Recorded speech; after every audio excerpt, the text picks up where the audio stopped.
Halo teman-teman, bertemu lagi di channel Guru BK Konslor. Nah, di video kali ini saya akan menyampaikan apa sih yang dirasakan oleh alumni Man Insan Cendekia selama mereka menempuh pendidikan di Man Insan Cendekia Jambi. Ya, sehingga Ananda sekalian atau ayah bunda sekalian bisa melihat bahwasanya Man Insan Cendekia Jambi mampu membentuk karakter manusia yang memang kuat dan siap menghadapi masa depan yang gemilang ya. Nah, pertanyaan pertama yang saya minta saat itu melalui Google Form, yang pertama, perubahan apa yang kamu rasakan dalam hidup kamu setelah menjadi siswa Man Insan Cendekia?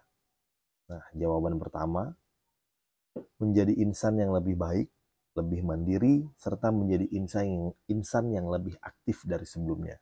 Masya Allah ya. Kemudian, wawasan lebih terbuka.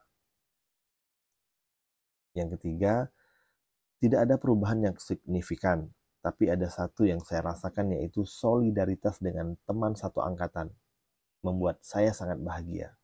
Karena memang kehidupan di Man Ice itu kehidupan berasrama, jadi siswa memang harus mampu berbaur dengan baik dan mampu menjalin sebuah kekeluargaan ya. Kemudian karena Man Ice Jambi menyeimbangkan iptek dan iptak. Jadi setelah saya belajar di sana, pikiran saya jadi lebih terbuka. Saya tidak terkejut dan terganggu akan berbagai perbedaan di seluruh dunia. Belajar bukan lagi menjadi beban, melainkan sebagai sesuatu yang asik.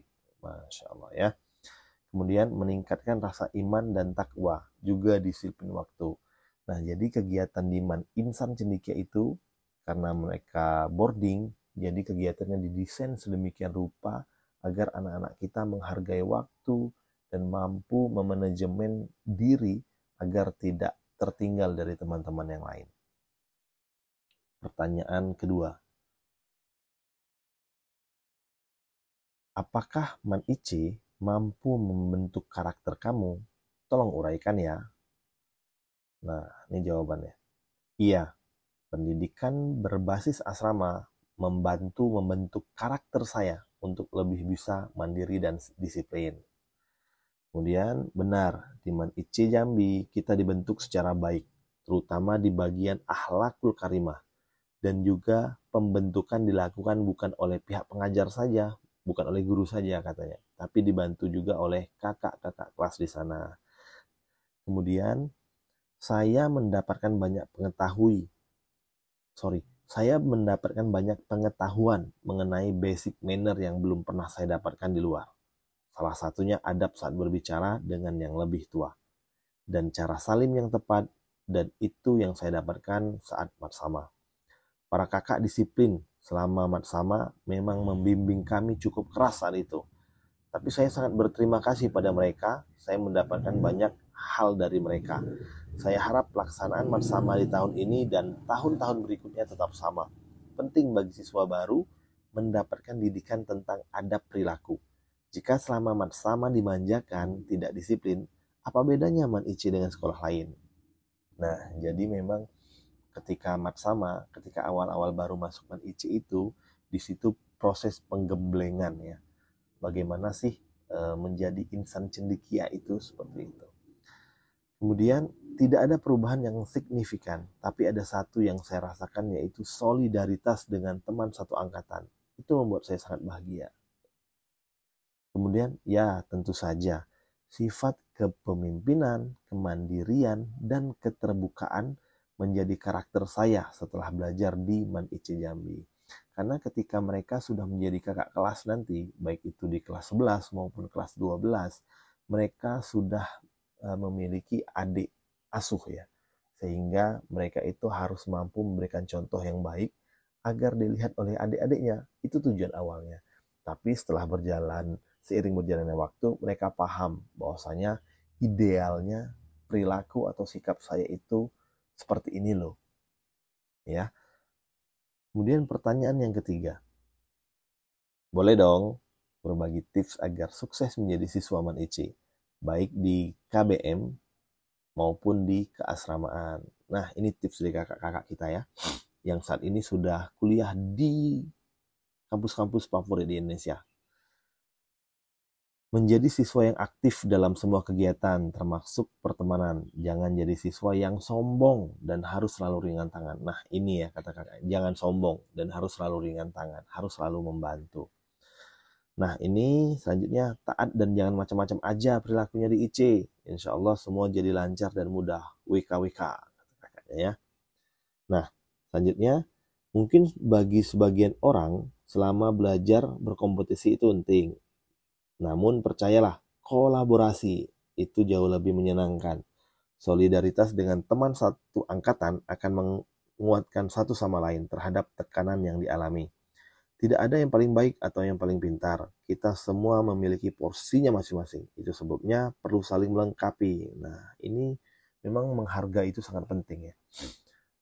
Kemudian saling support sesama teman. Jadi jika ada teman yang sedang kesusahan, kita bantu dan hindari konflik. Nah, ini lebih detail ya apa yang disampaikan oleh kakak satu ini.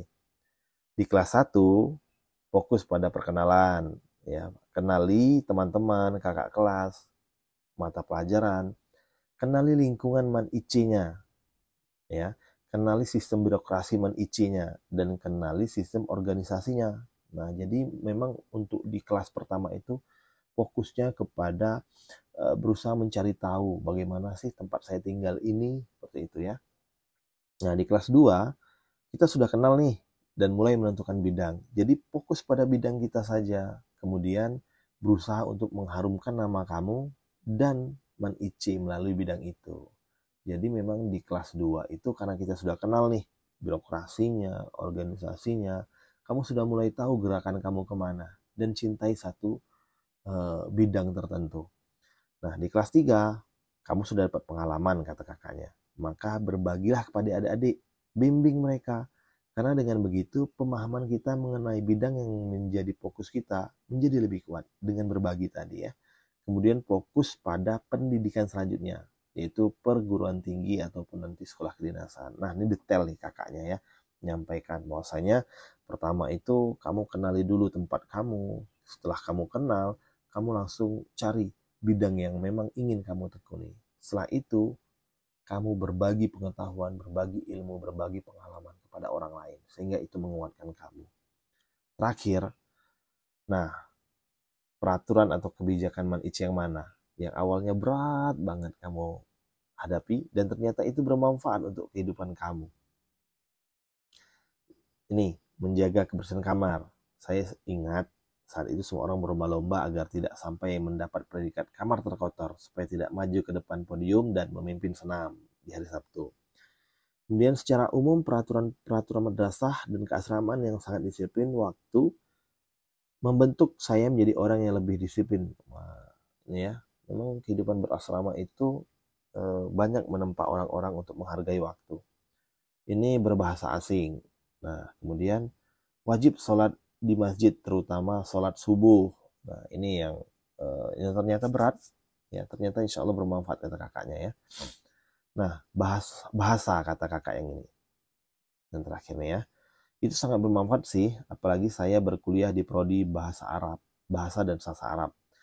Penyesalan karena tidak mampu maksimalkan peraturan bahasa dan malah menggunakan bahasa gaul mungkin. Penyesalan yang lumayan besar. Yang kedua mungkin tahfiz. Lingkungan man-IC Jambi sangat mendukung untuk tahfiz. Adalah hal yang sangat bermanfaat. Memang awalnya berat menghafal Quran, tapi jika dibarengi dengan belajar bahasa Arab, katanya ya, manfaatnya sangat terasa. Nah, ini kata kakak-kakaknya. Jadi memang seperti kakak kelas kalian sekarang yang kelas 10, 11, 12, mereka mengatakan, apa sih Pak peraturan man-IC ini? Nah, ternyata setelah saya tanya dengan alumni-alumni yang sudah merasakan pedih dan pahitnya penjara suci, mereka menggelar man-IC itu penjara suci, mereka baru menyadari bahwasanya ternyata apa yang dibuat oleh man-IC itu semuanya memiliki tujuan untuk kalian ya.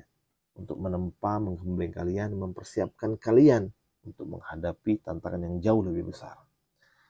Baiklah teman-teman, itu saja. Semoga apa yang saya sampaikan ini bermanfaat dan semoga kalian terpilih masuk menjadi siswa Man IC dimanapun ya.